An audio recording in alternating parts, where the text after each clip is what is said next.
everybody.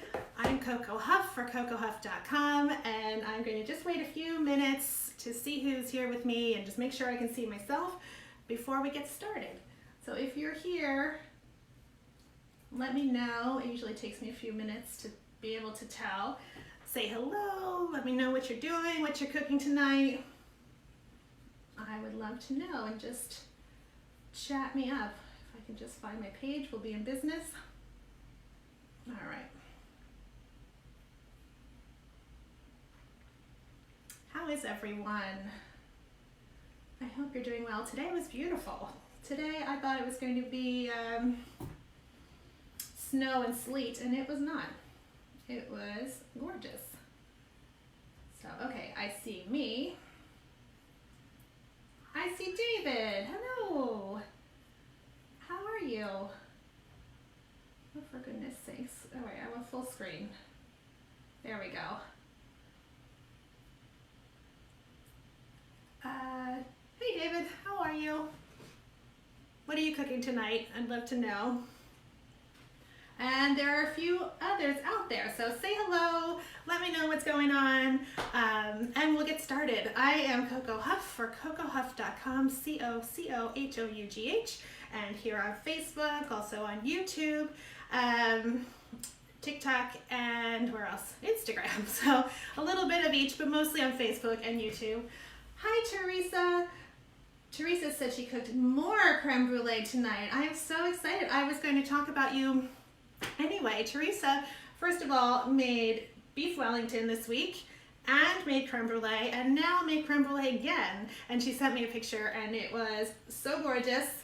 Hi, Kimba. How are you? Totally gorgeous. And people were like, I can't believe you made that yourself, if I'm telling your story for you. So I was very pleased to see that, and I'm excited that you made more of it. And Kimba is making, I guess you haven't done it yet, the French onion soup. So I can't wait to see pictures of that as well. And my brother David says he made a pot roast over the weekend and had leftover pot roast tonight, because I just asked him before what he's making tonight. And that pot roast also looked really good, and we should do that sometime. Maybe he can come give us some secrets.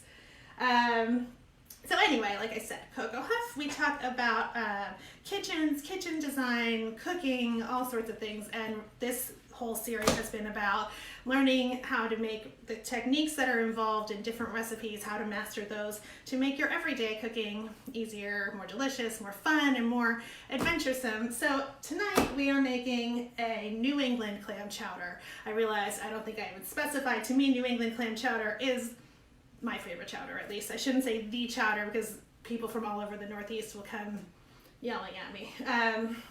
But I do love it. I'm just cleaning my glasses. And I just love that it's like creamy and rich and flavorful. So that's what we're working on tonight. And then in the process, we'll be talking about how to steam your clams, which we can use for other recipes as well. So down the road, when we make a bouillabaisse or a linguine and clam sauce, we can use some of these same techniques. So let me actually get started with this. I have 3.5 pounds of littlenecks. If you are using fresh clams, you could use littlenecks, you could use steamers, you could use quahogs, which are traditional in Rhode Island, much larger. You can't really get those around here. And you know, what you use, the time of year, all that will sort of determine how much you get out of them. But 3.5 to 4 pounds for about 4 people, like a bowl for 4 people, should be enough. So what we're going to do is get those started, and we want to steam them open. So I'm using my steamer insert. If you don't have this, just throw everything in the pan. This just makes it easier to kind of pull things out and not having them sit in the water. And I'm going to put about 4 cups of water in here. So what we're doing, besides preparing the clams, is we're making the clam broth that's going to go into the soup later. So all the flavor from the clams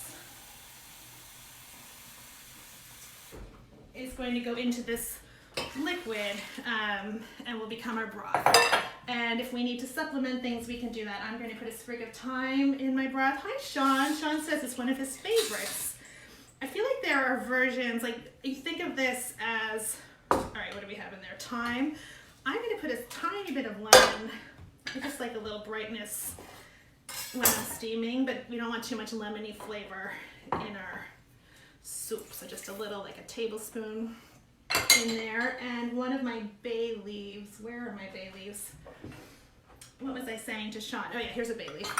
That's all going into this water so that our clam broth will have those flavors.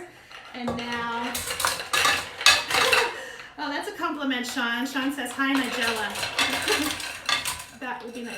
All right, there's some sand in here, so we're also going to strain our broth when we're done so that we don't have a sandy final product, and we'll talk about that in a second. All the clams in here on the steamer onto high heat, and I'm going to cover that up.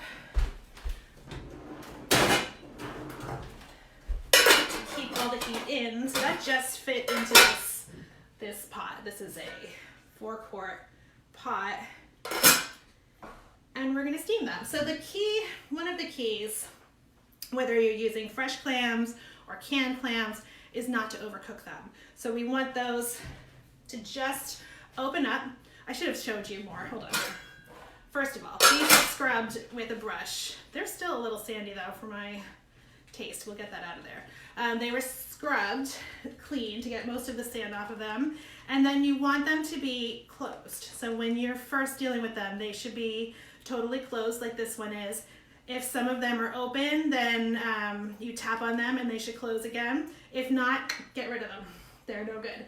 So then the same thing when they're coming out of the pot, you want them to be open. So if one has gone through the steaming and is still closed, that one either needs to be in a little bit longer or it's not going to open, and then you also get rid of those. So you want them to be alive and well when we're starting that process. Okay, hope that makes sense.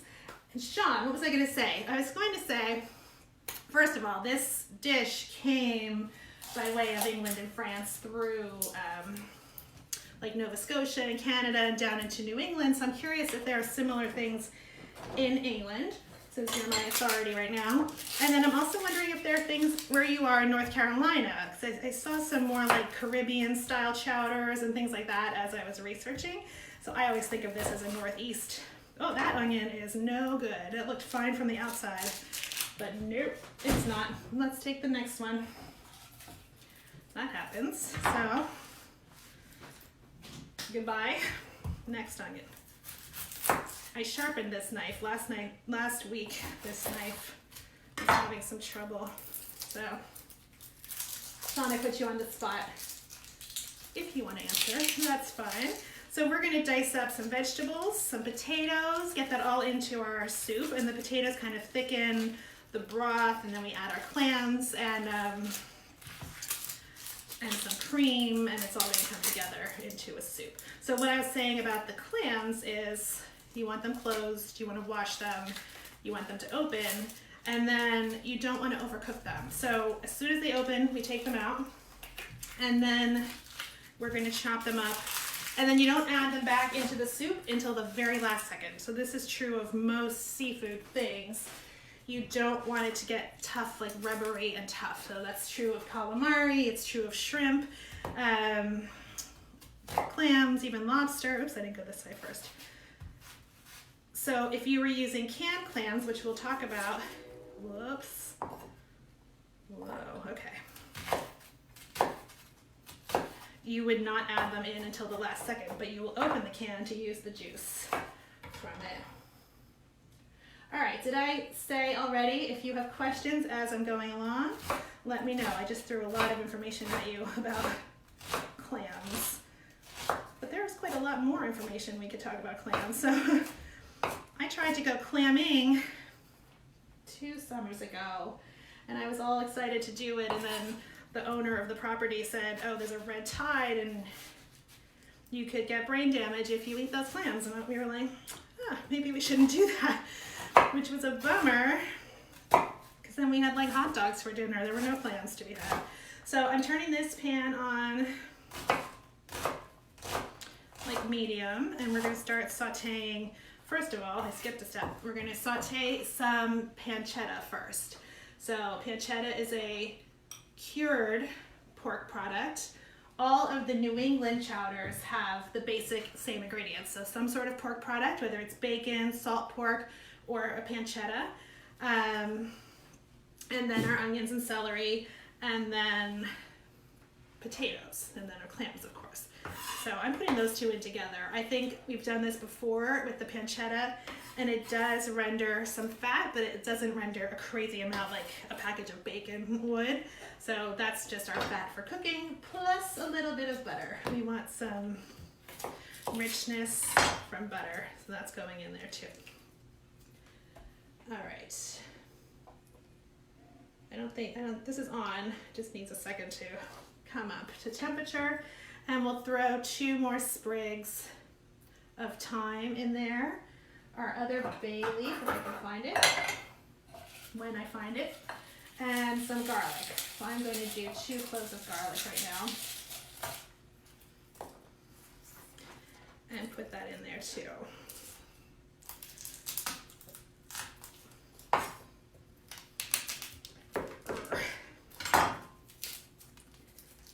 Maybe 1. This is huge. So let's start with 1 clove of garlic. Take that little end off and then mince it pretty fine. You don't really think of chunks of garlic in a New England clam chowder. For the people who are here, I'm wondering if you have a favorite among the chowders, like New England clam chowder, Manhattan clam chowder. I've never really, I shouldn't say I don't like it. I mean, I try to experience everything and find the best one and get the taste of it, but Manhattan clam chowder is not my go-to. Like the tomato base, nor is a red linguine and clam sauce. I like the white kind. All right, so I'm just mincing my garlic very fine. Let me get these bits of peel off of there by running the knife through it and then going back and forth. Is this hot? It's getting hot, yeah, okay. Let's just make sure our burners are on. Very important. Okay. Now we have minced garlic, and we'll throw that in as well.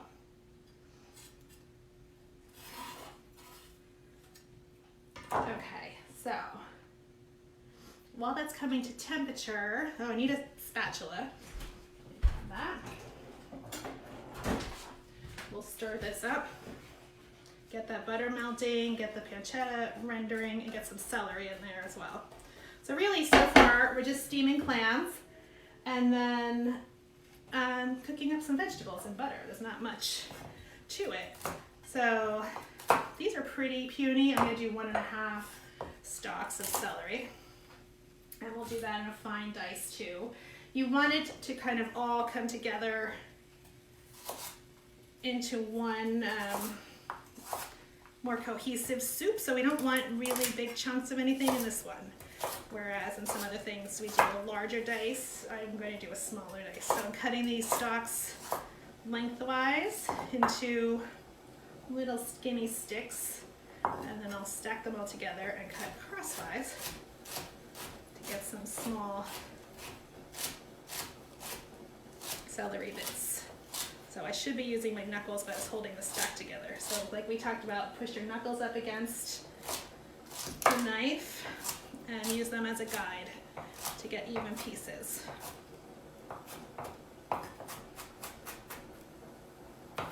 Go through it a little bit and into our pan.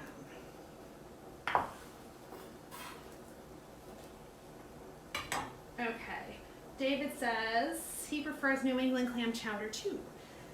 I think since we are siblings, I think we were exposed to that a lot more. And it is also, I mean, how can you not like cream and butter? Is so good. I mean, I like tomatoey things too, but cream and butter is just delicious. Okay, so I'm gonna stall a little bit while everything's coming up to temperature. We need this to cook for a few minutes. I can hear the water boiling for our clams, so that should start bubbling in a minute. Sean agrees with David, New England clam chowder is the best. I don't even really used to see New England and Manhattan clam chowder on menus in the city or in this area at least. I don't frequently see Manhattan clam chowder anymore. Maybe it is out of fashion. this is appropriate to say, but as a kid, I thought the way to remember, I don't think it was named because of this, but I thought the way to remember Manhattan clam chowder is because Manhattan was very violent and like a red soup. Manhattan was different in the 80s, so that's what I used to think. So now you'll remember it that way too. Teresa also agrees. Okay, I think we're unanimous here. But Kimba has to weigh in still about the New England clam chowder. So I'm glad that's what we're doing. Okay, a tiny bit of salt, not too much because the clams have their own salt. A little bit there, a little bit of pepper. And then while our clams are steaming away, I just want to show you this.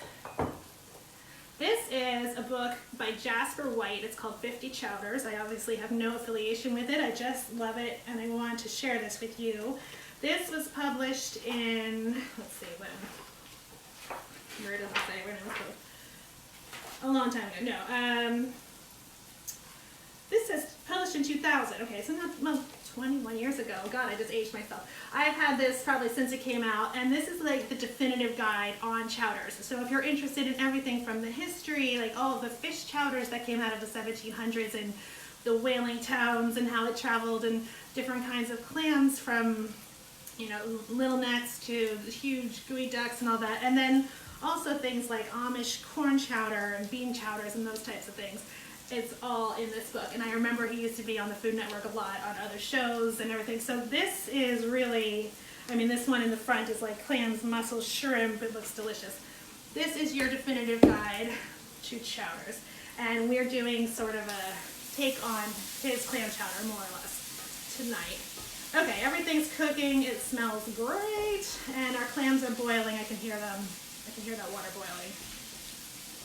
So we're in good shape. So really, we're doing kind of what we do every week, just sauteing some vegetables, there we go, put you in focus, with some herbs, letting them wilt down a little bit till they're kind of soft. And in this case, we want everything pretty soft. Sean says it's 70 degrees and sunny today in North Carolina. Well, good for you. It was actually 50 here today. It was not so bad. It was supposed to be, but it was not bad. Okay, now we need to deal with our potatoes. So the potatoes are going to go in with our vegetables. We put them last so they're not like total mush. I'll do 2 potatoes, I think, like a little over a pound. So for this 4-person, 4 pounds of clams ratio.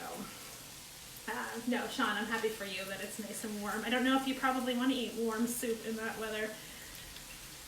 Let's see. So this is a, what is this called? I'm drawing a blank. Not a russet potato, like a golden, oh God, what are they called? Potato. That are just a little bit more waxy, so they hold together slightly more and add some body to the soup. So, or I guess a chowder is technically a stew. But we do want some of them to get soft on the outside at least to thicken the stew as well. Chowder is a stew. This is like that question, I don't know if it's just kids that talk about this, like is cereal soup? And there's a right or wrong answer to that question. All right, we have 2 potatoes. We're going to cut it into a small, thank you. Okay, 2 of you, Sean and Kimba, you win the prize. It is a Yukon, is that right? Yeah, a Yukon gold potato. Thank you. You guys need some sort of prize there. Okay, we're going to cut them into a small dice. So I think I will go, how am I going to do this? Lengthwise first, and then get like a 1/2 inch slice going, maybe even a little smaller actually. Just be careful it doesn't slip if you do it this way. So we have like stacks, halves cut into stacks. Sean beat Kimba by 1/2 second. I'm going to do the replay and see when it came in. Maybe I'll start quizzing you all every week. All right, that one was smaller, so it's going to be a slightly smaller dice. Oh, here's my other bay leaf. I'm throwing that in the pan. Okay, and then cut strips lengthwise, like we were doing fries, and then cut crosswise. So that's, yeah, about 1/2 inch dice. That's what we wanted. And that's going in with our vegetables to cook on the outside. So every time we've done potatoes so far, we've put them into cold water to bring the temperature up together. But in this case, we actually want the outside softer than the inside, so it thickens our soup. So I watched a bunch of variations, you know, trying to figure out what I wanted to do. And some of them thicken a chowder with some flour. Whoa, okay, that's a good sign. Our clams are slightly, the pot lid just opened. How are they looking? They're opening, ta-da! Okay, you can see that, right? They're open. That's all very good. Okay, so I'm turning that off, and we'll deal with that in just a second because I need to finish with the potatoes first so they don't turn brown. But like I said, we don't want that to overcook, so let me hurry. As soon as you see shellfish open like that, you want it out of the heat. Whoa, I didn't expect it to happen so fast. I was like, what am I going to talk about while we're waiting? There's still some more waiting involved. So, what was I saying? I don't remember. Oh yeah, that we've been doing potatoes in cold water and just, oh, about the flour. I don't think I'm going to thicken this with flour.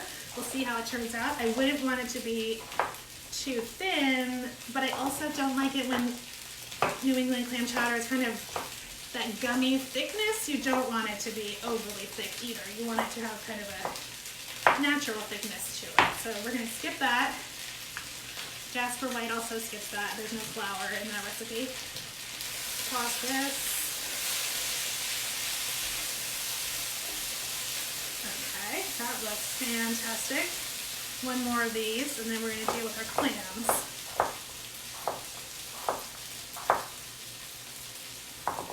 This is making me want to make French fries. So I don't think Mia is here right now, but she's been asking for duck fat fries. And I think we're going to do that for her birthday in June. We'll surprise her unless she's here, and then she knows already. And then I also thought maybe next week we'll do kind of a variation on this theme and make moule frites, some French mussels and French fries. So we'll do a first attempt at French fries, which would be delicious. All right, I'm turning this down, but we want to keep cooking those potatoes. I mean, you know potatoes take a long time. So stir that together. Our pancetta is really nice. Like, it got small, but it didn't let out a ton of fat. It's just very nice and bordering on crispy, but not really. Okay, that all looks fantastic.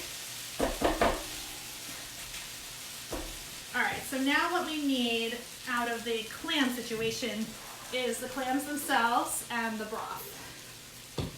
So let me just say this, I am not above doing this with canned clams and store-bought broth. I just thought it'd be fun to show both ways. Obviously there's this way with everything fresh, and then there's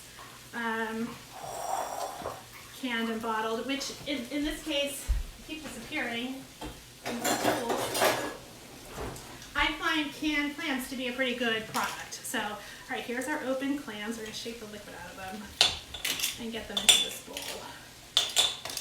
They are all open. Sometimes there's a stubborn one or two. Let's see what happens here.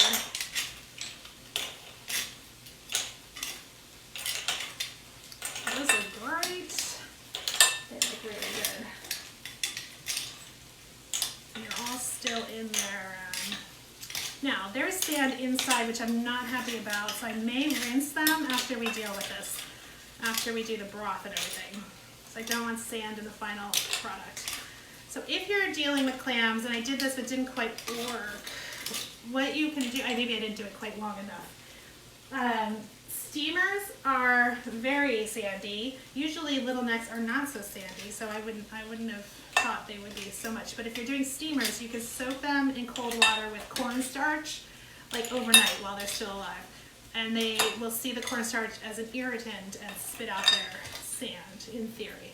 But also when you're eating steamers, you kind of dunk them into some broth to wash off the sand. So in this case, it's going into soup. We don't want that. But we're getting all the liquid out of them, so I think rinsing them would not be the end of the world after we take them out of their shells. All right. Let me know if you have questions. a good amount of clams, and we're going to chop them up and make this goodness out of them. All right, and now we have our broth. So I don't know if you can see this. There's still some clams in there, but it became, you know, clam broth color. Miracle. So if you look at the bottle of clam broth, it looks exactly like what we just made, which is very exciting. So now, because of that sand, where am I? There we are. We need to strain this. So I have my cheesecloth and some scissors. I find sometimes the scissors don't cut this so well, so let's see what happens.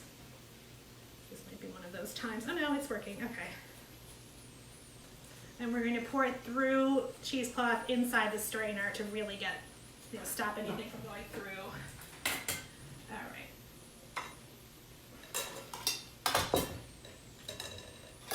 How much? 2 layers?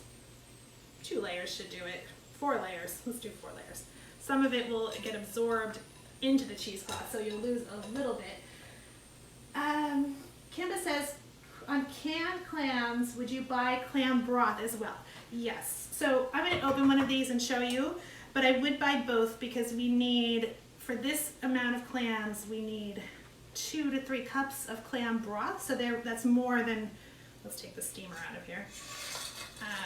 That's more than what would be in the canned clams. But I'll show you what I do with them. Ooh, this is my trusty steamer. There is so much sand down there. This is a little bit more than I expected. Okay, let's do it.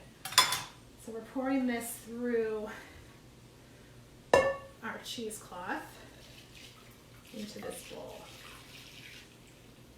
You could also let it settle and then pour it off. So that actually almost just happened. If you see this, you see that sand, where am I? Is like in this bottom corner here. It just kind of settled to the bottom. We poured the rest off. There's actually none in, I want you to see it, but I don't know how. There you go. You can see it at the bottom down there. There's none in my strainer. It's all down there. All right, we need this for our soup, so I'm just going to rinse it out. And Kimba, I'm going to come back to that question.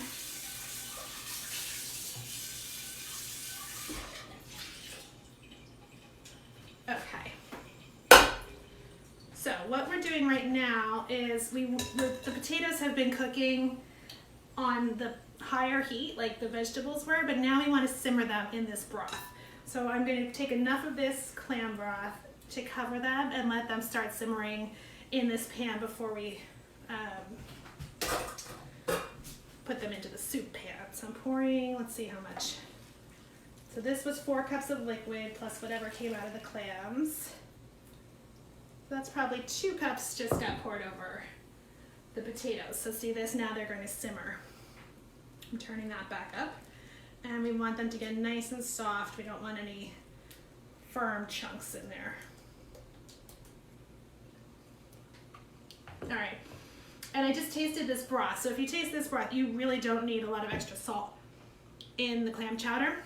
That's very salty just from the clams themselves. So before we get to these, because they need to, am I just talking on cutting board view? Sorry about that. I don't know what you saw last. Here's our potatoes about to simmer. Here are our clams. We're gonna let them cool for another second and I'll open one of these. So there are a few brands that look like this. I find they're all pretty good. If you're making a linguine on a weeknight or, you know, in general, they're pretty good. So I buy chopped, not minced. The minced is pretty tiny pieces and I don't like the texture of it as much. You could also buy whole baby clams and chop them up. So I don't want to throw off this recipe, but I'll just show you what I do. So I open this can. I would do 3 of these at least for this recipe, and you can see there is a good amount of liquid in there. Actually, we'll measure it. And I would strain that out into something like this, or straight into the pan. If I was making linguine, I would put that in the saucepan. So that's half a cup. So if you were doing this, that was half a cup of liquid that came out. So if you did this 4 times, you'd be like, maybe just need one more bottle like this. But you can always use some water too. It's not the end of the world. You just want that clam flavor. So I would save this and use it. And then just reserve this till the very end. The same thing we're going to do with this. Cook everything else. These are already cooked, so you don't want to overcook them and let them simmer and simmer in the soup. It's kind of a last minute addition. I hope that answers the question. So yes, I would still buy some clam broth as well. All right, let's take a look at these. We're going to use this bowl and just take the clams out. They're not hot anymore. So these are nice, meaty looking clams. I'm going to take them out, give them a rinse to make sure there's no sand on them, and then chop them. So the rinse is not ideal. I mean, I don't want to lose any flavor, but I'd rather lose a tiny bit of flavor than have sand in my soup. That would be really sad. Okay, and our potatoes are simmering away. And that one had a lot. So I like to save everything. I don't really have much of a use for the shells. I've heard about, you can, if you have a commercial garden or farm, you can grind them up and put them in animal food or into the soil for tomatoes. They're full of calcium. People in New England use them as driveway gravel, so the car just runs over them and crushes them.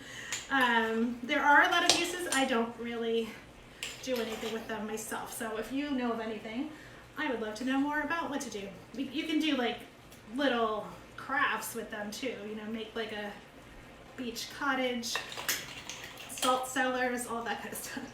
So Kimba said, yes, that answered the question. 4 cans of chopped clams and a bottle of clam juice. I think that sounds about right, yeah. I think that would do it. Plus the cream, we're gonna put cream in. You just wanna make sure you have enough liquid. And if it looked too thick, then you would throw a little water in there too, or a little chicken stock, that's fine. You could even start the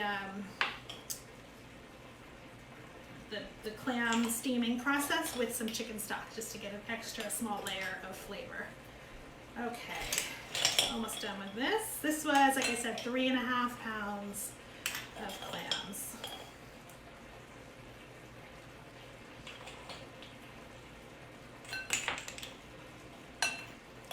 Shells are going back in there. I may throw that in there at the end too. That looks good. All right, goodbye to the shells.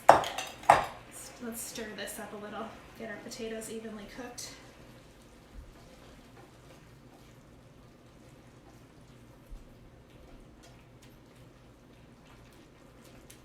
All right, that needs a few more minutes.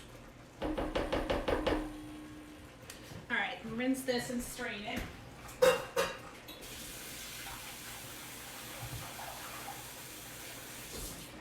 So I'm straining these without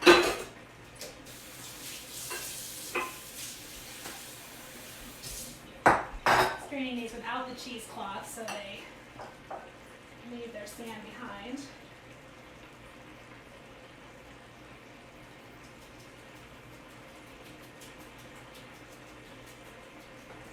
I did that sort of the way I would do leeks. When you're washing leeks, you put them in a water bath and then they come to the top and all the sand is at the bottom, so that's a good way to do that. And now we have all of this. Look at these. I want to just eat them.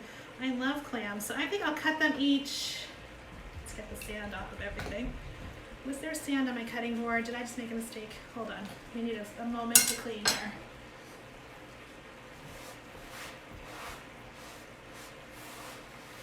Okay. Put this away. Put this away. Okay. I'm going to cut them, I guess, like in half or in quarters. Yeah, like in quarters. So they're a little, like the size of the potatoes, basically. There's so much you could do with this. It's delicious. Yum. Just clams.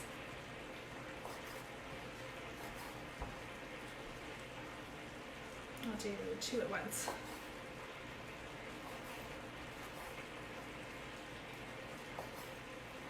One is smaller.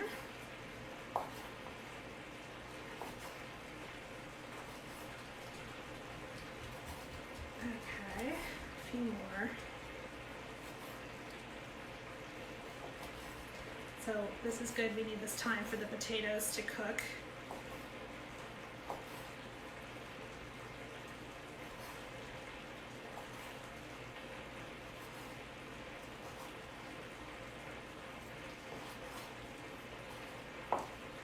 I guess I don't have to be so fussy. I mean, you could just, let me try that. Run your knife through them. That also worked. Okay, we'll go this way. Now our clams are chopped. Okay, I'm gonna eat a bite. So, those are so good. Let me taste test compared to this. They're both really good. This is a softer texture. If we're comparing the canned ones to the fresh ones, the color is slightly different. But they both have like a briny sea flavor. And they both have a saltiness and a sweetness to them. So they're fairly comparable. I mean, this has maybe just more sea flavor, more of that ocean flavor. And it's a little bit softer. So I mean, it tastes like a fresh clam. But they're both pretty darn good. All right, give this another second to simmer. Let's see how soft they are. Oh, I need a few more seconds. All right. So in the meantime, let's start heating up the rest of our broth in the soup pan. So we have that's about another 2 cups of this broth going into the other pan where the clams were before. And I might as well just pour, I'm messing up the recipe because I'm putting the canned one in too, but that's fine. Pour that in, and we're going to bring this back up to a simmer with the bay leaf, with some thyme. Let's just put thyme and bay leaf and everything. And what do we need to do in the meantime? Ask me some questions. That's what we need to do. I'm going to just stir this for a few more seconds because we want those potatoes soft.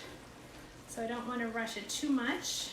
But if I have to at some point, I'll say, you know, you would just keep going for another 10 or 15 minutes or so. And what do I want? I want pepper. Okay.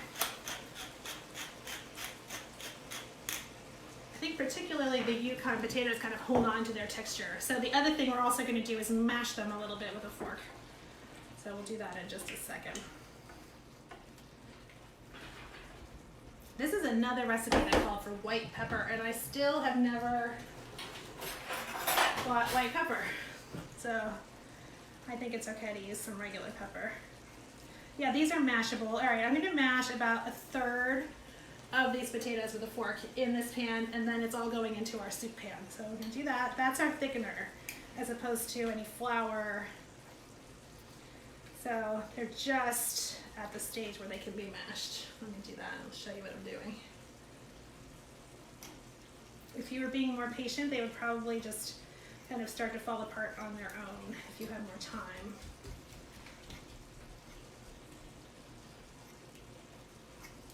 So that area is kind of, you can see actually, I don't know if you can see that on the camera, this area has a thicker, like soupier consistency to it. Let's do some over here. Yeah, that looks good.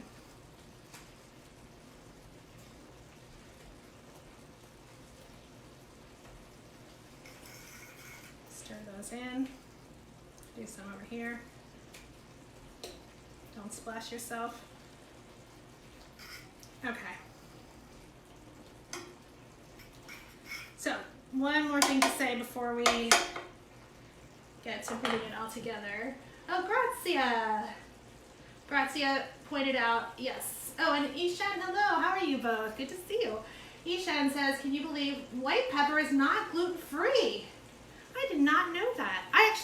We mentioned it once before. I have not even researched what it is. Like, is it actually a peppercorn, or sounds like it's some kind of combination? And Grazia is correct. It is really in like a bechamel sauce that we've made a couple times. A white soup, it's an aesthetic thing.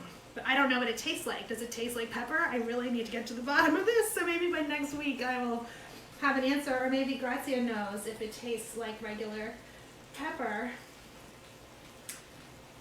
Oh yeah, and Kimba says for Ishen, that's a good thing to know, that it's not gluten-free. it's tricky sometimes. There's so much gluten hidden in places you would not expect. That's interesting. Ishan, do you know why? Like, what is it? Is it a flour in it? I'm very curious now. And that's another reason not to add flour to thicken this. You know, there's no reason for this to have gluten in it. Okay, our broth is coming up to temperature. I think I said one more thing and then I forgot what it was. I don't know. All right, we're going to chop up some parsley too and some chives.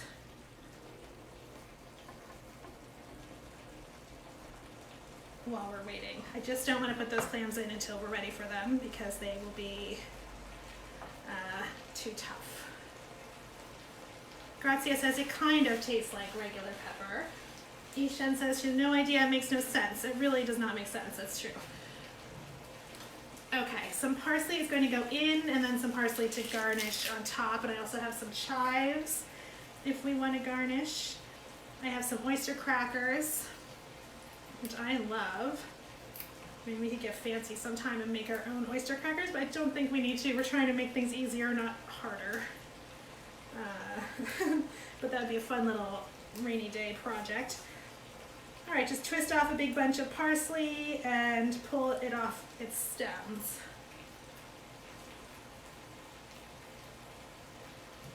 Throw that over there, chop this up. I'll leave a few out for garnish. There we go.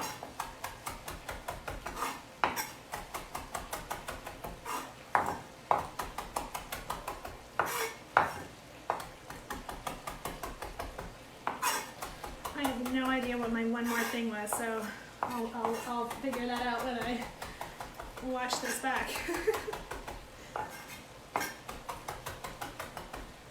Okay, some parsley.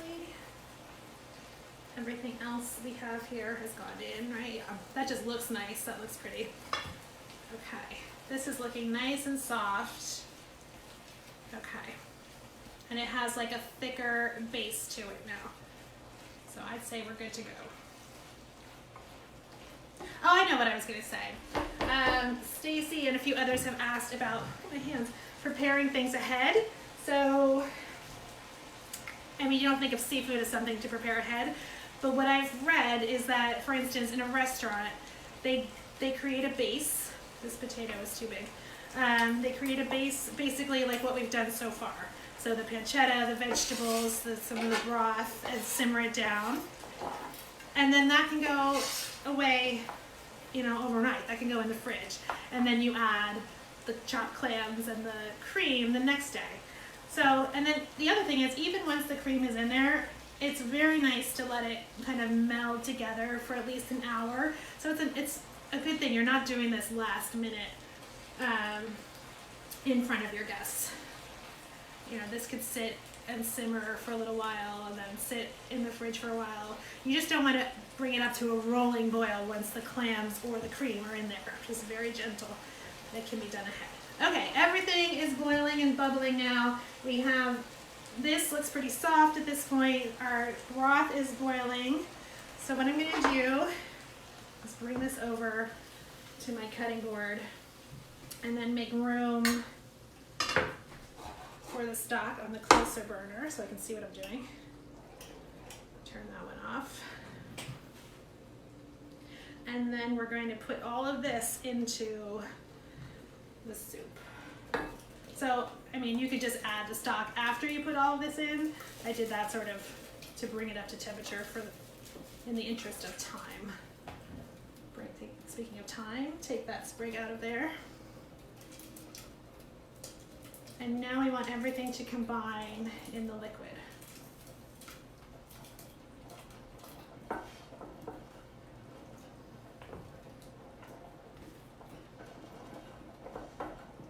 right, everything out of that pan.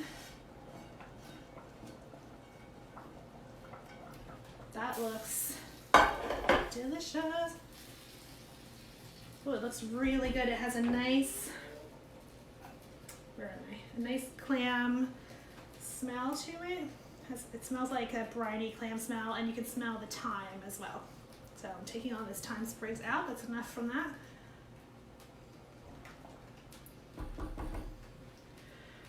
Okay. Now we're going to add our cream. So I have, for our 4 cups of clam broth that we made, I have about 1.5 cups of cream here. And this is where it gets decadent and delicious. So let's just pour this in. We want it, it's kind of bubbling a lot, so actually I'll take it over here off the heat and let that burner cool down. And I'm pouring this 1.5 cups of cream in. So if you can see that now, all of a sudden it looks like a New England chowder.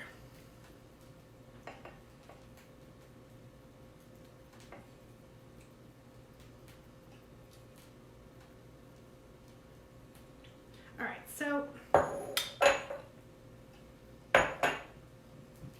this looks great. We're going to simmer for another couple minutes. And I'm going to say, in the interest of time, I might not simmer it as long as I would, so I would probably let this simmer for another 10 minutes, just like this on the stove top, to really meld together. But I'm going to just plate one and taste it. And for you to know, you would just let it go a little longer. You want it to thicken a little more, you want your potatoes a little softer, just keep going. So I'm just gonna plate one so we can taste it and see. And to do that, I will put my clams in there. So, and then I'll just keep it on a gentle heat to keep going. But we want all these clams, we want all the juice that came out of them, everything into our pot. That looks, oh yeah, now that looks really good. I'm not sure how I feel about the parsley being in there. Was I supposed to do that? It's made it like a little green, green flecks. I'm not sure about that, but I think it will be delicious and totally fine. Okay, I'm pouring the juices that came off of them right in there. Okay, so we just have so many good things in there. We have butter, we have cream, we have the clams, we have just total deliciousness. Let's give it a try.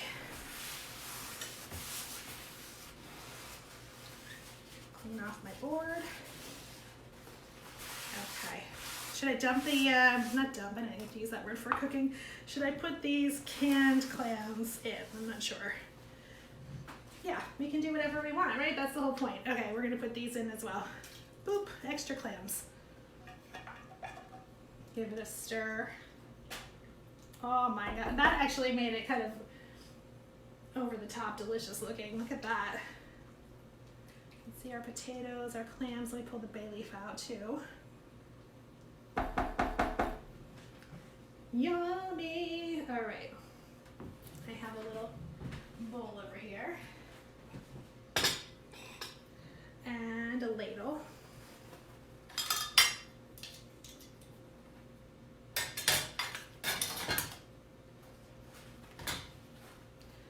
Okay. Oh wow, it's like rich and full of things, clams and potatoes.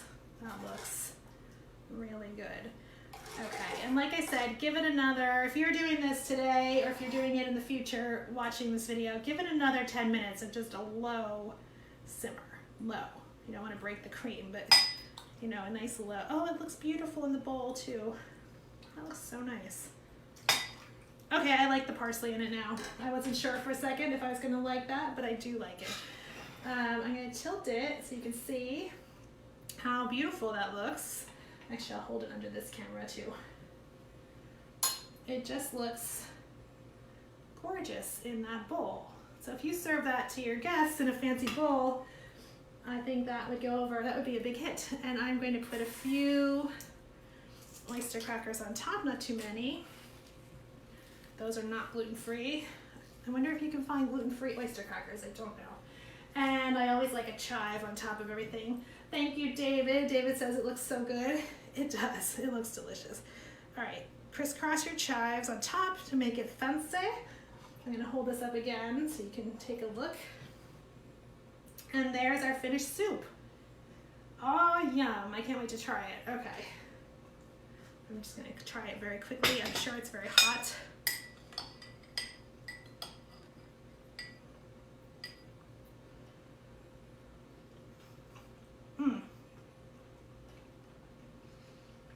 That's really good. That is really good. Yeah, it could be like more cohesive flavor as you go, like we've already said twice, let it keep going. But the flavors are really nice. It has the clam briny flavor. You can taste the chunks of clam. The potatoes are a nice texture. Plenty of salt without adding too much. That's really good. I hope you will make it and try this at home. And let me know if you have questions. If you do, send me your pictures if you do. This was so much fun to make with you. My nose is running, pardon me. This was just a lot of fun to make, and I'm inspired to make some other seafood things with you and some other soups and things coming up in the future. So I hope you'll join me for that as well. And you know, let me know what things you would like to see coming up. I'm putting together a schedule for basically the next year. So I can stop coming up with them one-on-one, which I should not be doing. I have been doing that. So send me your requests, and thank you for being here tonight. This was really fun. I am Coco Huff at cocohuff.com, COCOHOUGH, and also on YouTube. So thank you so much, and I'll see you next week. Bye-bye.